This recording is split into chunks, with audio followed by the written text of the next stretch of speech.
Okay, 2 Samuel chapter 22. This chapter is a little bit of a departure from the timeline that we've been going through so far. So this is basically a psalm of David that we're going to go over today. And this psalm probably was done long before this timeline. So this psalm probably would go back multiple chapters if we were to put it in a chronological order. It should exist. It was probably written probably even before the time of Bathsheba's experience, before David committed that wickedness.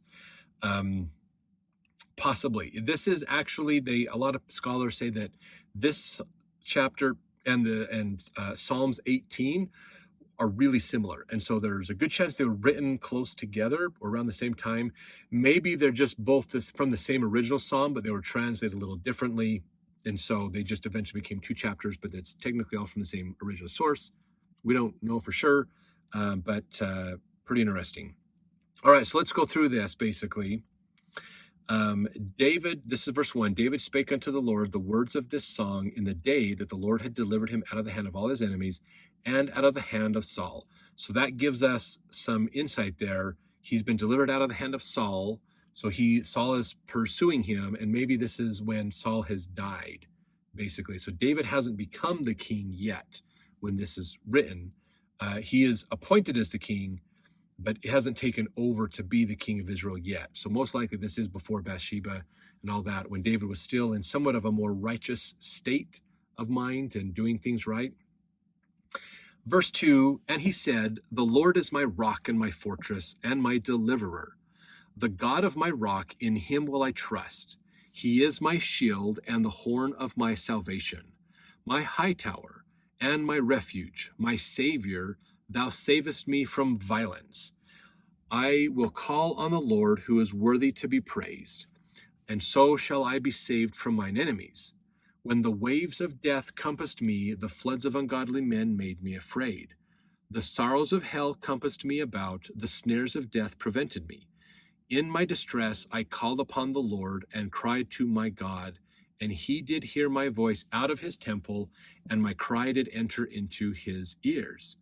So he's saying that God has saved him, bailed him out. He has cried to God for help, and God has listened to him and has helped him, basically, and that God is his strong point. He's not afraid of what man can do. He puts his faith directly in God, basically. Verse 8, then the earth shook and trembled. The foundations of heaven moved and shook because he was wroth. There went up a smoke out of his nostrils, the fire out of his mouth devoured. Coals were kindled by it. He bowed the heavens also and came down, and darkness was under his feet. He rode upon a cherub and did fly. He was seen upon the wings of the wind, and he made darkness pavilions round about him, dark waters and thick clouds of the skies. Through the brightness before him were coals of fire kindled. The Lord thundered from heaven, the Most High uttered his voice, and he sent out arrows and scattered them, lightning and discomfited them.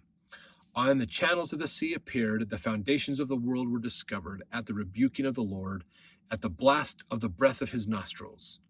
He sent from above, he took me, he drew me out of many waters. So before we continue on, David is now explaining those last several verses, kind of explaining this concept of how God came down to help him. And it was a mighty, powerful experience. It's big storms, earthquakes, wind, all kinds of stuff, showing that all the elements were, in a way, the storms were sent by God to help David to escape his enemies and to deal with these things. And that's kind of what he's talking about, as if it was God that came down directly and did these things, basically.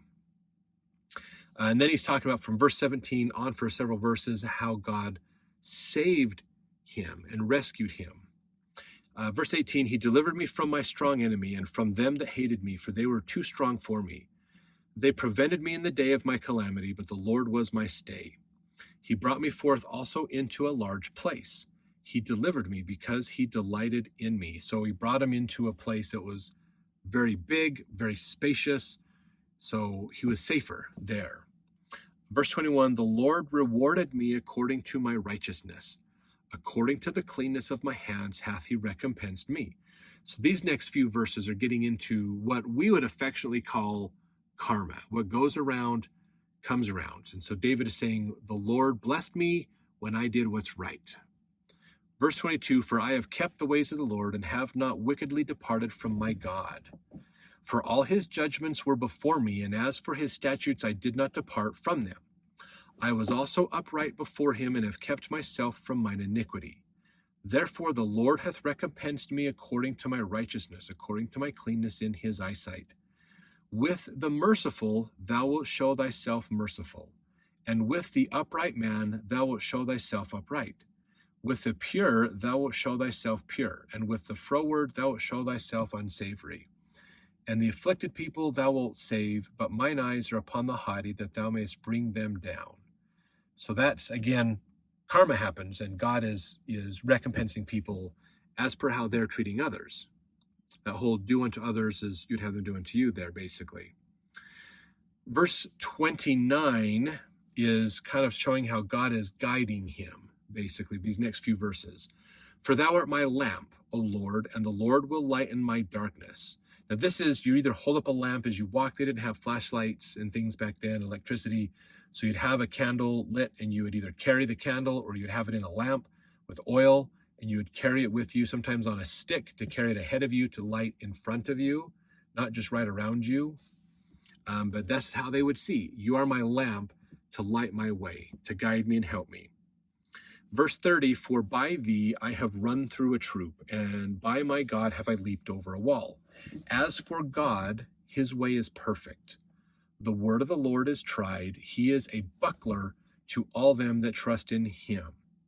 So this is talking about, we're switching gears, not talking about how he's guiding us, but how he's protecting us.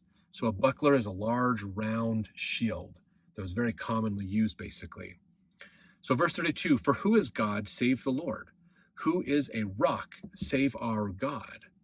For God is my strength and power. He maketh my way perfect. He maketh my feet like hinds' feet, and setteth me upon my high places. He teacheth my hands to war, so that a bow of steel is broken by mine arms. Thou hast also given me the shield of thy salvation, and thy gentleness that hath made me great. Thou hast enlarged my steps under me, so that my feet did not slip. So in this section, he's saying basically that God has taken me and elevated me. He's taken my little talents and weaknesses and challenges, and he has made me more than I could be with his power, basically.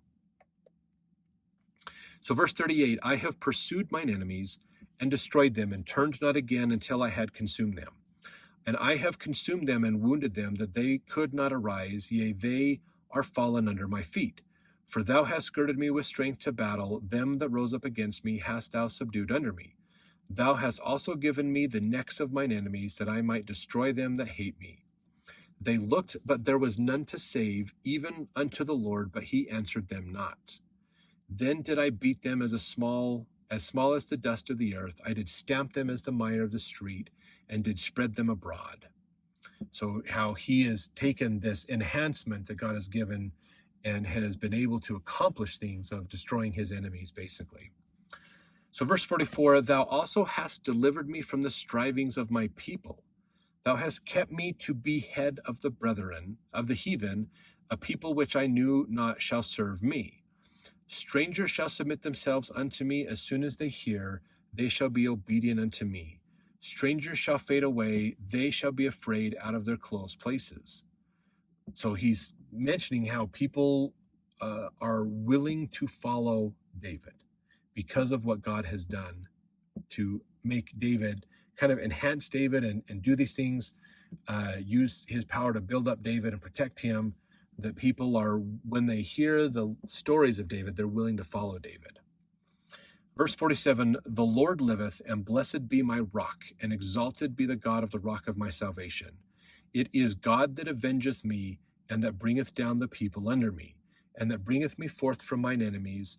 Thou also hast lifted me up on high above them that rose up against me. Thou hast delivered me from the violent man. Therefore I will give thanks unto thee, O Lord, among the heathen, and I will sing praises unto thy name.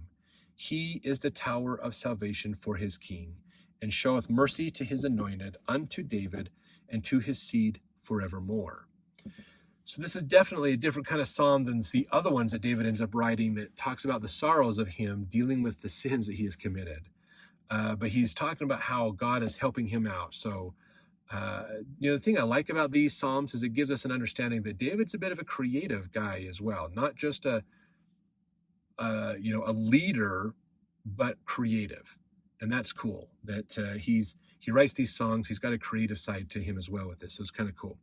Let's jump into the next chapter to continue on with these stories.